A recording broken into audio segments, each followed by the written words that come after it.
যুক্তরাষ্ট্র ইসরায়েলের যৌথ হামলায় নিহত হন ইরানের সর্বোচ্চ নেতা আয়াতুল্লাহ আলী খামেনি, যার কণ্ঠ অনেকের কাছে হয়ে উঠেছিল নির্যাতিত মুসলিম উম্মার প্রতিরোধের ভাষা। এ কারণেই দীর্ঘদিন পশ্চিমা বিশ্বের চোখের কাঁটা হয়েছিলেন তিনি। সারা জীবন সরল ও স্বল্পব্যয়ী জীবনযাপনের জন্য পরিচিত হলেও মৃত্যুর পর আবারও আলোচনায় এসেছে তার বিপুল সম্পদ ও প্রভাব।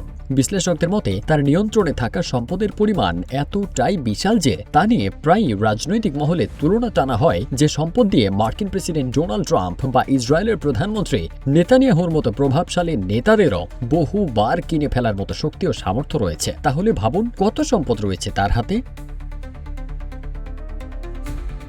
ব্যক্তিগত জীবনে নেই কোনো রাজকীয়তা কিংবা অর্থের জৌলুস, আছে কেবল দায়িত্ববোধ, তাকওয়া ও আল্লাহর কাছে সমর্পণ। এমন সাদামাটা খামেনির জীবন হলেও বাস্তবতা কিন্তু ভিন্ন।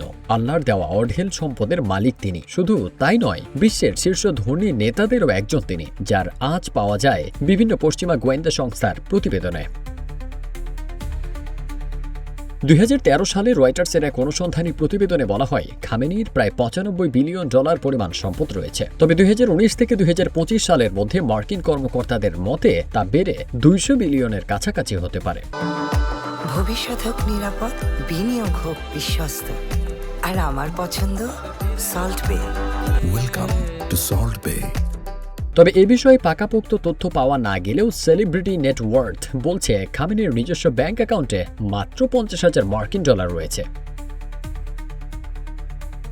ইরানি বিপ্লব পরবর্তী সময়ে বাজেয়াপ্ত হওয়া অগণিত সম্পদকে রক্ষণাবেক্ষণ করা এবং তা ইসলামের কাজে ব্যবহারের জন্য সেতাদ নামে একটি প্রতিষ্ঠান তৈরি করা হয়, যার নিয়ন্ত্রণ করেন আলী খামেনি। মূলত এই প্রতিষ্ঠানটির আর্থিক পরিমাণ বর্তমানে 95 থেকে $200 বিলিয়ন পর্যন্ত। পশ্চিমাদের দাবি খামেনি সরাসরি এসব সম্পদের মালিক না হলেও যেগুলোর উপর তার নিয়ন্ত্রণ রয়েছে।